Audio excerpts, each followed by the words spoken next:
Google internet వాడుతున్న ప్రతి ఒక్కరికి తెలిసేటువంటి కంపెనీ పేరు ఇది. అయితే సెర్చ్ ఇంజన్గా సుప్రసిద్ధమైనటువంటి పేరు. భారతదేశంలో ఈ కంపెనీ అనేక సేవలు చేస్తూ ఉంది. అటువంటి సందర్భాల్లో ఇప్పుడు ప్రత్యేకించి గూగుల్ సెర్చ్ ల్యాబ్లో స్పోకెన్ ఇంగ్లీష్ ఏఐ టూల్ ఒకటి అందులో యాడ్ చేసింది. దీనివల్ల ఏమవుతుంది, దీనివల్ల మనకేంటి ఉపయోగం అనుకున్నటువంటి సందర్భాల్లో ఇంగ్లీష్ సరిగ్గా రానటువంటి వాళ్ళు, తరచూ మిస్టేక్ చేసేటువంటి వాళ్ళు దీన్ని యూజ్ చేసుకుని ఇంగ్లీష్ మాట్లాడగలిగేటువంటి కెపాసిటీ వస్తుంది. అంతేకాదు, ఇందులో తప్పు మాట్లాడినప్పుడు సరిచేసి చూపిస్తుంది. దీనికోసం ఏం చేయాలి, ఆ ఫీచర్ మేము ఎట్లా వాడుకోవాలి అన్న దాని గురించి ఇప్పుడు పూర్తిగా తెలుసుకుందాం. మీరు ఆండ్రాయిడ్ అప్లికేషన్లో వాడుతున్నా సరే, పీసీ, ల్యాప్టాప్ లాంటి దానిలో వాడుతున్నా సరే, ఈ ఫీచర్ వాడుకోవాలి అని అంటే ముందు మీకు జీమెయిల్ అకౌంట్ ఉండాలి.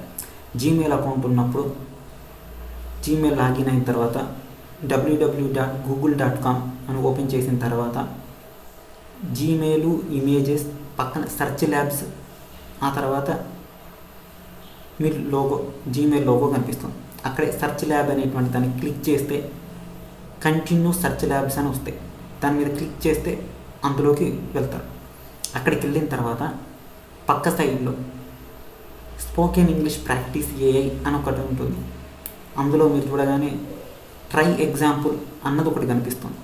అక్కడ మీరు క్లిక్ చేసి మీకు దాంతో నేరుగా మాట్లాడండి. ఎలా మాట్లాడాలి అంటే, ఒక వ్యక్తి ఎదురుగా నిలబడి మీరు ఏదైతే మాట్లాడాలనుకుంటున్నారో అక్కడ ఏఐతో అలా మాట్లాడితే మీరు మాట్లాడినటువంటి ఇంగ్లీష్ భాషలో తప్పుల్ని సరిదిద్ది మీ ముందుకు చూపిస్తుంది.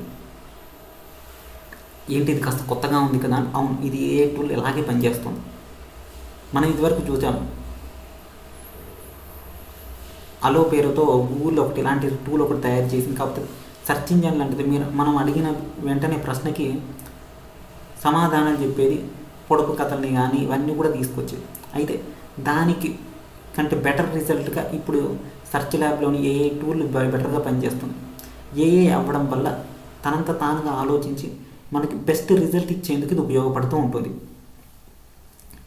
కారణం ఏంటంటే, దానికి ఇప్పుడు మనం ఏదైతే సెర్చ్ ల్యాబ్స్ అని చెప్పామో దానికంటే కూడా బెటర్ రిజల్ట్స్ వస్తాయి. ఎందుకంటే మనం ఒక వ్యక్తితో నేరుగా వెళ్ళి ఇంగ్లీష్లో మాట్లాడంటే తప్పైతే నవ్వుతారు, లేకపోతే ఇతర మాటలు అంటారు. కాబట్టి ఏఐ అలా కాదు, తప్పును సరిదిద్ది నీకు అవసరమైన రిజల్ట్ని చూపిస్తుంది. తద్వారా ఏమవుతుందంటే మన ఇంప్రూవ్మెంట్ అవుతూ ఉంటాం.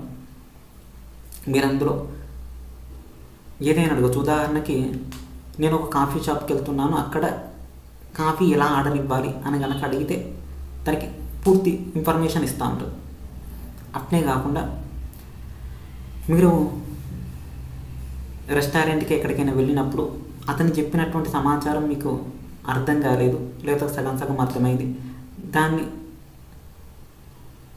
గూగుల్ ట్రాన్స్లేట్ దగ్గర ఇమేజ్కి సంబంధించినటువంటిది ఉంటుంది.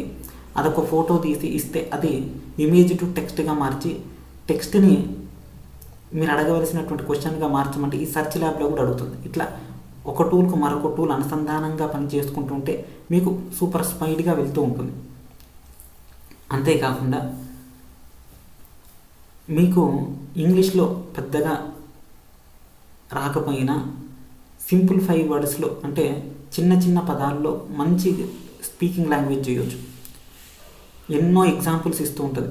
అటువంటి వాటిని మీరు అన్నిటి నేర్చుకోవచ్చు. అంతే కదా, స్పెల్లింగ్ రాసేటప్పుడు ఏదైనా తప్పులు వచ్చినా కానీ స్పెల్లింగ్ చెక్ చేసేందుకు కూడా ఈ ఏఐ టూల్ చాలా బాగా పనిచేస్తుంది. మీరు కూడా ఒకసారి ట్రై చేసి చూడండి, ట్రై చేస్తేనే తెలుస్తుంది అన్నట్టు. ఇప్పుడు ఏఐ టూల్ నంబర్ 1 పొజిషన్లో ఉంటాయి. అయితే దీన్ని ప్రాథమిక దశల్లో ఉన్నప్పుడు మరికొన్ని రోజుల్లో ఇది ఇంకా డెవలప్ అవుతుంది. అయితే ఏఐ కాబట్టి తనంత తానుగానే నేర్చుకునే ప్రయత్నం చేస్తుంది. మీకు బెస్ట్ రిజల్ట్స్ ఇచ్చేటువంటి అవకాశం ఉంది. దీన్ని ముఖ్యంగా ఎడ్యుకేషన్ చేసేటువంటి వాళ్ళకి, మాకు స్పోకెన్ ఇంగ్లీష్ సరిగ్గా రాదనుకునేటువంటి వాళ్ళకి ఈ టూల్ ఎంతగానో ఉపయోగపడతాయి. ఒకసారి మీరు కూడా ట్రై చేయండి. నేనైతే ట్రై చేస్తే మంచి రిజల్ట్స్ వచ్చాయి. మీరు కూడా ఒకసారి ట్రై చేసి చూడండి, అప్పుడు మీకు తెలుస్తుంది. ఏం లేదు, సింపుల్. google.comలో ఉన్నటువంటి జీమెయిల్ ఇమేజ్ పక్కన సెర్చ్ ల్యాబ్స్ ఉంటాయి. సెర్చ్ ల్యాబ్ దగ్గరికి వెళ్ళి అక్కడ క్లిక్ చేస్తే లాగిన్ టు సెర్చ్ ల్యాబ్స్ అని వస్తాయి. లాగిన్ చేసుకుని స్పోకెన్ ఇంగ్లీష్ అనేటువంటిది ఒక పైన పిన్ బార్ ఉంటుంది, ఆ బటన్ నొక్కితే ట్రై ఎగ్జాంపుల్స్ అని వస్తాయి. అట్లా మీకు నచ్చినటువంటి ఓపెన్ చేసి వాడుకోవడమే. ఇది 1-2 సార్లు ట్రై చేయండి, మీకే తెలుస్తుంది. Thank you for watching my YouTube channel.